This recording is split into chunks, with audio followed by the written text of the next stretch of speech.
ವಾರಗಿತ್ತಿಯರ ಜಡೆ ಜಗಳ, ನಟಿ ವಿರುದ್ಧವೂ ಎಫ್ಐಆರ್ ದಾಖಲಾಗಿದೆ. ಕಾವ್ಯಗೌಡ ವಿರುದ್ಧ ನಟಿ ಕಾವ್ಯಗೌಡ ಹಾಗೂ ಪತಿ ಸೋಮಶೇಖರ್ ಮೇಲೆ ಹಲ್ಲೆಯನ್ನ ಮಾಡಲಾಗಿತ್ತು. ಜುಟ್ಟು ಹಿಡಿದು ಎಳೆದಾಡಿ ಹಲ್ಲೆ ಮಾಡಿದ್ರಂತೆ ಪ್ರೇಮ ಮತ್ತೆ ಪ್ರಿಯಾ. ನಟಿ ಕಾವ್ಯಗೌಡ ಪತಿಗೆ ಚಾಕುವಿನಿಂದ ಇರಿದು ಬೆದರಿಕೆಯನ್ನ ಹಾಕಲಾಗಿತ್ತು. ಪ್ರೇಮ, ನಂದೀಶ್, ಪ್ರಿಯಾ, ರವಿಕುಮಾರ್ ವಿರುದ್ಧ ಎಫ್ಐಆರ್ ದಾಖಲಾಗಿದೆ. ಕಾವ್ಯಗೌಡ ಕುಟುಂಬಸ್ಥರ ವಿರುದ್ಧವೂ ಇದೀಗ ಹಲ್ಲೆ ಮಾಡಿರುವ ಆರೋಪ ಕೇಳಿ ಬರ್ತಾ ಇದೆ.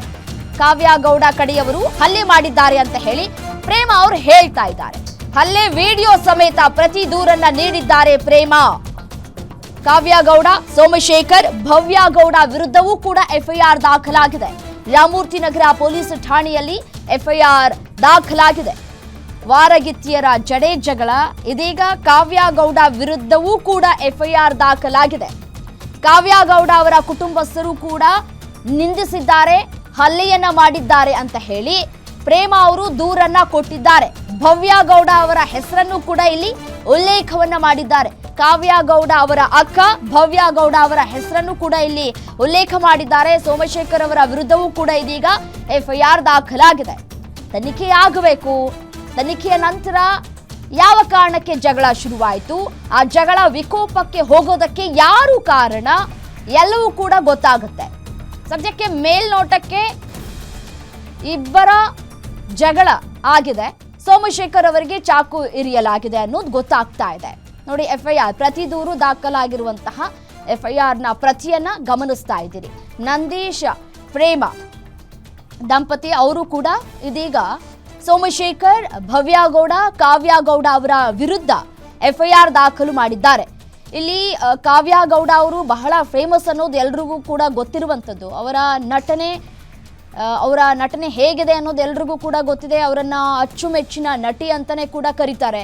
ಬಟ್ ಆದ್ರೆ ಈಗ ಶುರುವಾಗಿರುವಂತಹ ಗಲಾಟೆ ಯಾವ ಕಾರಣಕ್ಕೆ ಅನ್ನೋದು ಪ್ರಶ್ನೆ.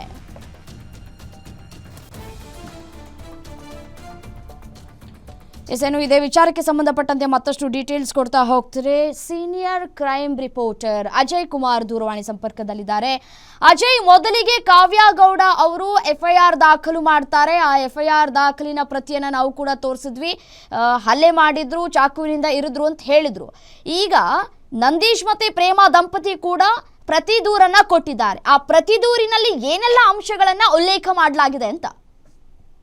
ಏನಂದ್ರೆ ಇಲ್ಲಿ ಪರಸ್ಪರ ಈಗಾಗ್ಲೇ ಎಫ್ಐಆರ್ ಕೂಡ ದಾಖಲಾಗಿರುವಂತದ್ದು. ಈಗ ಒಂದು ವಿಡಿಯೋ ಕೂಡ ವೈರಲ್ ಆಗ್ತಿರುವಂತದ್ದು. ಅದರಲ್ಲೂ ಕೂಡ ಈಗ ಸೋಮಶೇಖರ್ ಏನಿದ್ದಾರೆ ಕಾವ್ಯ ಅವರ ಪತಿ, ಅವರು ಕೂಡ ಏನು ಹಲ್ಲೆ ಮಾಡಿರುವಂತಹ ವಿಡಿಯೋ ಕೂಡ ಈಗಾಗ್ಲೇ ವೈರಲ್ ಆಗ್ತಾ ಇದೆ. ಅಂದ್ರೆ ಕೇವಲ ಇದೊಂದು ಕೌಟುಂಬಿಕ ಕಲಹ ಹಿನ್ನೆಲೆಯಲ್ಲಿ ಕೂಡ ನಿನ್ನೆ ಜಗಳ ಆಗಿದೆ. ಜಗಳ ಅದು ತಾರಕಕ್ಕೇರಿ ಅವರ ಸಂಬಂಧಿಕರು ಕೂಡ ಮನೆಗೆ ಬಂದಂತ ಸಂದರ್ಭದಲ್ಲಿ ಈ ರೀತಿಯಾದಂತಹ ಗಲಾಟೆ ಆಗಿದೆ ಅಂತಾನು ಕೂಡ ಸದ್ಯ ಗೊತ್ತಾಗ್ತಾ ಇರುವಂತದ್ದು. ಈಗಾಗ್ಲೇ ಪೊಲೀಸ್ ಠಾಣೆಗೂ ಕೂಡ ಎರಡು ಏನು ಕುಟುಂಬಗಳು ಕೂಡ ಈಗಾಗ್ಲೇ ಪೊಲೀಸ್ ಠಾಣೆ ಮೆಟ್ಟಿಲು ಕೂಡ ಏರಿರುವಂತದ್ದು. ಅಲ್ಲೂ ಕೂಡ ಪ್ರತಿ ದೂರನ್ನು ಕೂಡ ಕೊಟ್ಟಿ ಅವರ ಮೇಲೆ ಇವರ ಮೇಲೆ ಅವರು ಆರೋಪವನ್ನು ಕೂಡ ಸದ್ಯ ಮಾಡ್ತಾ ಇರುವಂತದ್ದು.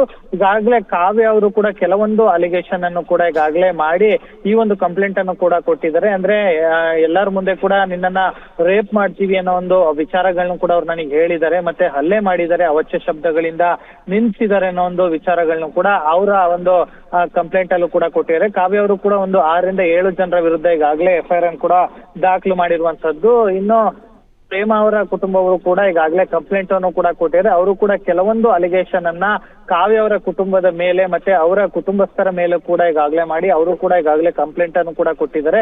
ಈಗಾಗಲೇ 2 ಕಂಪ್ಲೇಂಟ್ ಅನ್ನು ಕೂಡ ಪೊಲೀಸರು ರಿಸೀವ್ ಮಾಡಿರುವಂತದ್ದು. ಬಹುತೇಕವಾಗಿ ಎಲ್ಲರೂ ಕೂಡ ಈಗಾಗಲೇ ಕೆಲವೊಬ್ರು ಆಸ್ಪತ್ರೆಯಲ್ಲಿ ಕೂಡ ಈಗಾಗಲೇ ಚಿಕಿತ್ಸೆಯನ್ನು ಕೂಡ ಪಡಿತಿದ್ದಾರೆ ಅನ್ನೋ ಮಾಹಿತಿ ಕೂಡ ಇರುವಂತದ್ದು. ಯಾಕಂದ್ರೆ ಈಗಾಗಲೇ ಸೋಮಶೇಖರ್ ಅವ್ರಿಗೂ ಕೂಡ ಚಾಕುವಿನಿಂದ ಹಲ್ಲೆ ಮಾಡಿದ್ದಾರೆ ಅನ್ನೋ ಒಂದು ಆರೋಪದ ಮೇಲೆ ಅವರನ್ನು ಕೂಡ ಈಗಾಗಲೇ ಏನು ಆಸ್ಪತ್ರೆಯಲ್ಲಿ ಕೂಡ ಚಿಕಿತ್ಸೆಯನ್ನು ಕೂಡ ನೀಡಲಾಗ್ತಾ ಇದೆ. ಸೊ ಹೀಗಾಗಿ ಆ ಒಂದು ನಿಟ್ಟಿನಲ್ಲೂ ಕೂಡ ಈಗ ಇದು ಕೇವಲ ಜಡೆ ಜಗಳನ ಅಥವಾ ಆಸ್ತಿ ಹಂಚಿಕೆ ಅಥವಾ ಹಣಕಾಸಿನ ವಿಚಾರದಲ್ಲಿ ನಡೀತಾ ಇರುವಂತಹ ಸಂಘರ್ಷನ ಅಂತ?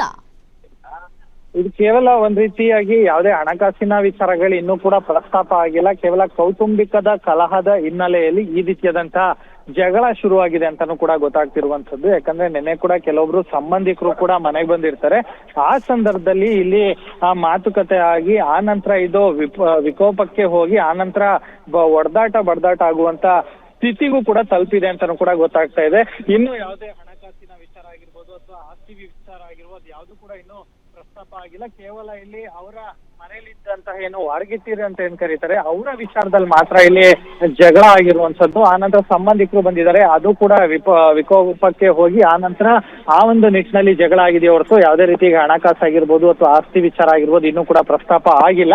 ಸದ್ಯ ಬಹುತೇಕ ಒಂದು 2-3 ಜನ ಈಗಾಗಲೇ ಏನು ಆಸ್ಪತ್ರೆಯಲ್ಲೂ ಕೂಡ ಚಿಕಿತ್ಸೆಯನ್ನ ಪಡೆಯುತ್ತಿದ್ದಾರೆ. ಅವರು ಬಂದ ನಂತರದಲ್ಲಿ ಅವರ ಹೇಳಿಕೆಯ ನಂತರದಲ್ಲೇ ಇದೆಲ್ಲದಕ್ಕೂ ಕೂಡ ತೆರೆ ಬೀಳತ್ತೆ ಅಂತ ಹೇಳ್ಬೋದು. ಇನ್ನು ಪೊಲೀಸರು ಕೂಡ ಈಗಾಗಲೇ ಕಂಪ್ಲೇಂಟ್ ಅನ್ನು ಕೂಡ ತಗೊಂಡಿದ್ದಾರೆ, ಪ್ರತಿ ದೂರನ್ನು ಕೂಡ ತಗೊಂಡಿದ್ದಾದ ನಂತರ ಅವರು ಕೂಡ ಸ್ಟೇಟ್ಮೆಂಟ್ ಬೇಕಾದ್ರೆ ಅವ್ರನ್ನು ಕೂಡ ಕರೆಸುವಂತ ಸಾಧ್ಯತೆ ಇರುತ್ತೆ.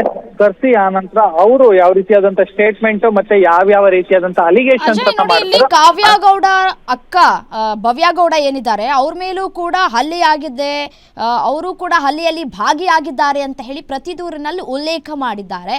ಸೊ ಕಾವ್ಯಗೌಡ ಅವರ ಅಕ್ಕ ಭವ್ಯಗೌಡ ಅವರ ಪಾತ್ರ ಏನು ಇದರಲ್ಲಿ ಅಂತ? ನಿನ್ನೆ ಎಲ್ಲರೂ ಕೂಡ ಅಂದ್ರೆ ಅವರು ಮನೆಗೆ ಕೂಡ ಬಂದಿರ್ತಾರೆ. ಬಂದಂತ ಸಂದರ್ಭದಲ್ಲಿ ಕೆಲವೊಂದು ಮಾತು ಬೆಳೆದು ಆ ನಂತರ ಇಲ್ಲಿ ಭವ್ಯ ಆಗಿರ್ಬೋದು ಕಾವ್ಯ ಆಗಿರ್ಬೋದು ಅವ್ರ ಮೇಲೂ ಕೂಡ ಹಲ್ಲೆ ಆಗಿದೆ ಅಂತ ಹೇಳಿ ಅವ್ರು ಕಂಪ್ಲೇಂಟ್ ಕೊಟ್ಟಿದ್ದಾರೆ. ಇವರು ನಮ್ಮ ಮೇಲೆ ಹಲ್ಲೆ ಮಾಡಿದ್ದಾರೆ ಅಂತ ಹೇಳಿ ಈಗಾಗಲೇ ಪ್ರೇಮ ಏನಿದ್ದಾರೆ ಅವರ ನಂದೀಶ್ ಪ್ರೇಮ ಏನಿದ್ದಾರೆ ದಂಪತಿಗಳು ಅವರು ಕೂಡ ಇವ್ರು ನಮ್ಮ ಮೇಲೆ ಹಲ್ಲೆ ಮಾಡಿದ್ದಾರೆ ಅಂತ ಅವ್ರ ಮೇಲೆ ಕಂಪ್ಲೇಂಟ್ ಕೊಟ್ಟಿದ್ದಾರೆ. ಸೊ ಹೀಗಾಗಿ ಇವೆಲ್ಲದಕ್ಕೂ ಕೂಡ ಈಗ ಮೇಲ್ನೋಟಕ್ಕೊಂದು ಕಂಪ್ಲೇಂಟ್ ಮಾಡ್ಲೇಬೇಕಾಗತ್ತೆ. ಸೊ ಹೀಗಾಗಿ ಕಂಪ್ಲೇಂಟ್ ಮಾಡಿದ್ದಾರೆ. ಈಗಾಗಲೇ ಎಫ್ಐಆರ್ ಕೂಡ ಪೊಲೀಸರು ಮಾಡಿರುವಂತದ್ದು. ಕಾವ್ಯಗೌಡ ಅವರು ಮೆನ್ಷನ್ ಮಾಡಿದ್ರು ಅವರ ಎಫ್ಐಆರ್ ಅಲ್ಲಿ ಖಾಸಗಿ ಅಂಗಗಳಿಗೆ ಒದ್ದಿದ್ದಾರೆ ಅನ್ನುವಂತಹ ಗಂಭೀರ ಆರೋಪ ಮಾಡಿದ್ರು. ಇದಕ್ಕೆ ಈಗ ಈ ಪ್ರೇಮ ಅವರು ಏನ್ ಹೇಳಿದ್ದಾರೆ ಎಫ್ಐಆರ್ ನಲ್ಲಿ, ಈ ವಿಚಾರವನ್ನು ಏನಾದರೂ ಉಲ್ಲೇಖ ಮಾಡಿದಾರಾ ಅಂತ? ಖಂಡಿತವಾಗ್ಲೂ ಈಗಾಗಲೇ ಅಂದ್ರೆ ಯಾರೇ ಈಗ ಕಂಪ್ಲೇಂಟ್ ಕೊಟ್ಟರು ಕೂಡ ಪೊಲೀಸರು ಫಸ್ಟ್ ಅದನ್ನ ರಿಸೀವ್ ಮಾಡ್ತಾರೆ. ಯಾಕಂದ್ರೆ ಫಸ್ಟ್ ಇನ್ಫಾರ್ಮೇಶನ್ ರಿಪೋರ್ಟ್ ಅಂತ ಹೇಳಿ ಕರೀತಾರೆ ಎಫ್ಐಆರ್ ನ, ಅದನ್ನ ರಿಸೀವ್ ಮಾಡಿ ಅವ್ರು ಕೊಟ್ಟಿರುವಂತ ಕೆಲವೊಂದು ಅಂಶಗಳನ್ನ ಸೇರಿಸ್ತಾರೆ, ಆ ಆರೋಪಗಳಿರ್ಬೋದು. ಆ ನಂತರದಲ್ಲಿ ಏನೋ ಇನ್ವೆಸ್ಟಿಗೇಷನ್ ಸ್ಟಾರ್ಟ್ ಆದ ನಂತರದಲ್ಲಿ ನಿಜಕ್ಕೂ ಕೂಡ ಅವ್ರು ಓದಿರೋದು ನಿಜಾನ, ಅದಕ್ಕೆ ಪೂರಕವಾದಂತಹ ದಾಖಲೆಗಳು ಏನಾರು ಇದೆಯಾ ಇವೆಲ್ಲವನ್ನು ಕೂಡ ಚೆಕ್ ಮಾಡ್ತಾ ಹೋಗ್ತಾರೆ. ಈಗ ನಿನ್ನೆ ಕೂಡ ಅವ್ರು ಬಂದ್ರು, ಇಲ್ಲ ಈ ರೀತಿಯಾಗಿ ಆಗಿದೆ ಅಂತ ಕೆಲವೊಂದು ಗಾಯಗಳನ್ನು ಕೂಡ ತೋರಿಸಿದ್ರು. ಸೊ ಹೀಗಾಗಿ ಅವರು ಕೂಡ ಕಂಪ್ಲೇಂಟ್ ಅನ್ನ ತಗೊಂಡಿದ್ದಾರೆ. ಕಂಪ್ಲೇಂಟ್ ಅನ್ನ ತಗೊಂಡು ಈಗಾಗಲೇ ಆ ಒಂದು ವಿಚಾರವೂ ಕೂಡ ಈಗಾಗಲೇ ಒಂದು ಟೀಮ್ ಕೂಡ ರೆಡಿಯಾಗಿ ಅವರು ಕೂಡ ಹಾಸ್ಪಿಟ್ಲಿಗೆ ಹೋಗ್ತಾರೆ. ಅಲ್ಲೂ ಕೂಡ ಏನು ಚಿಕಿತ್ಸೆ ಪಡೆಯುತ್ತಿರುವಂತರ ಸ್ಟೇಟ್ಮೆಂಟ್ ಕೂಡ ಪಡ್ಕೊಂತಾರೆ. ಸೊ ಹೀಗಾಗಿ ಆ ಒಂದು ನಂತರವೇ ಸತ್ಯಾಸತ್ಯತೆ ಏನಿದೆ ಅನ್ನೋದು ಹೊರ ಬರಬೇಕಾಗಿದೆ. ಈಗ ಕೇವಲ ನಾವು ಇಂಥ ವಿಚಾರಕ್ಕೆ ಹಿಂಗ್ ಒದ್ರು ಅಥವಾ ಇಂಥ ವಿಚಾರಕ್ಕೆ ಒದ್ದಿಲ್ವಾ ಅಂತ ಹೇಳಿ ನಾವು ಕೂಡ ಹೇಳೋದಕ್ಕೆ ಆಗಲ್ಲ. ಅವ್ರು ಕೊಟ್ಟಿರುವಂತ ಕಂಪ್ಲೇಂಟ್ ಅನ್ನ ರಿಸೀವ್ ಮಾಡಿ ಅದನ್ನ ಎಫ್ಐಆರ್ ಅಲ್ಲಿ ಮೆನ್ಷನ್ ಮಾಡ್ತಾರೆ. ಮುಂದಿನ ದಿನಗಳಲ್ಲಿ ಅದಕ್ಕೆ ಪೂರಕವಾದಂತಹ ದಾಖಲೆ ಸಿಕ್ಕರೆ ಪೊಲೀಸರು ಸ್ಥಳದ ಪಂಚನಾಮೆ ಏನಾದ್ರು ಮಾಡಿದ್ರೆ, ಯಾಕೆಂದ್ರೆ ಚಾಕುವಿನಿಂದ ಇರಿದಿದ್ದಾರೆ ಅಂತ ಹೇಳಲಾಗ್ತಾ ಇದೆ ಸೋಮಶೇಖರ್ ಅವರಿಗೆ.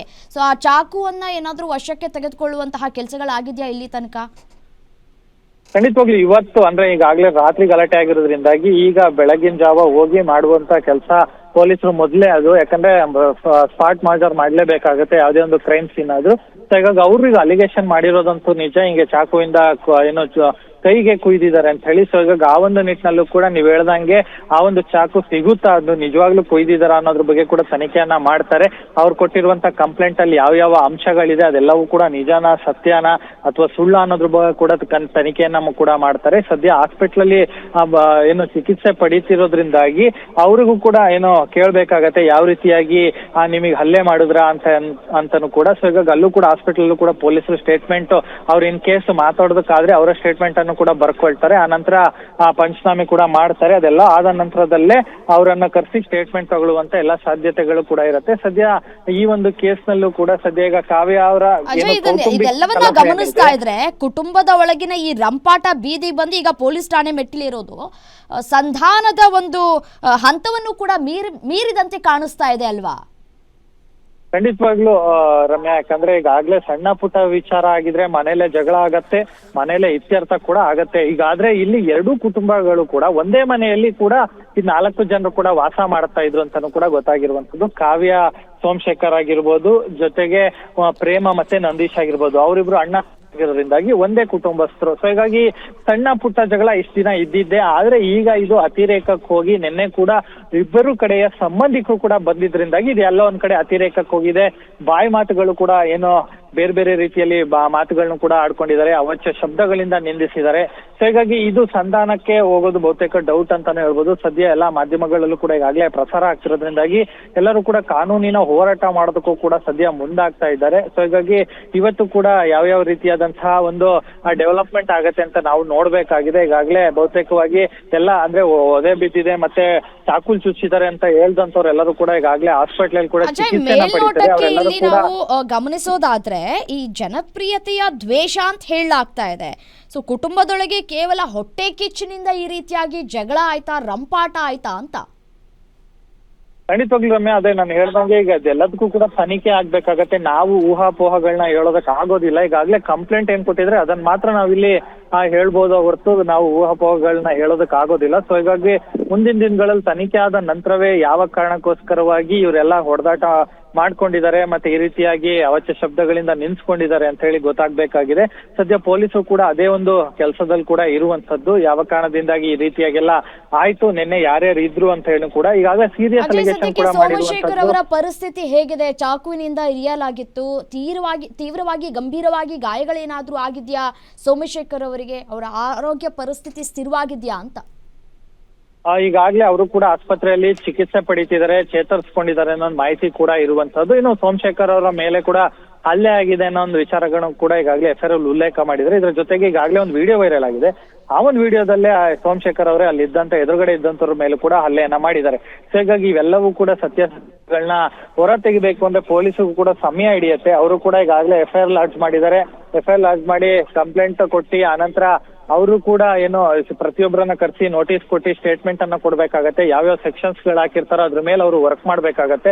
ಹಾಗಾಗಿ ಸದ್ಯಕ್ಕೆ ಇದು ಸಾಲ್ವ್ ಆಗುವಂತ ಯಾವುದೇ ಲಕ್ಷಣಗಳು ಕೂಡ ಇಲ್ಲ. ಸೊ ಈಗ ಮುಂದಿನ ದಿನಗಳಲ್ಲಿ ಎಲ್ಲರನ್ನೂ ಕೂಡ ಕರೆಸಿ ಸ್ಟೇಟ್ಮೆಂಟ್ ಮಾಡಿದ ನಂತರದಲ್ಲೇ ಎಲ್ಲದಕ್ಕೂ ಕೂಡ ಒಂದ್ ರೀತಿ ಇತ್ಯರ್ಥ ಅನ್ನೋದು ಆಗ್ಬೇಕಾಗಿದೆ ರಮ್ಯ.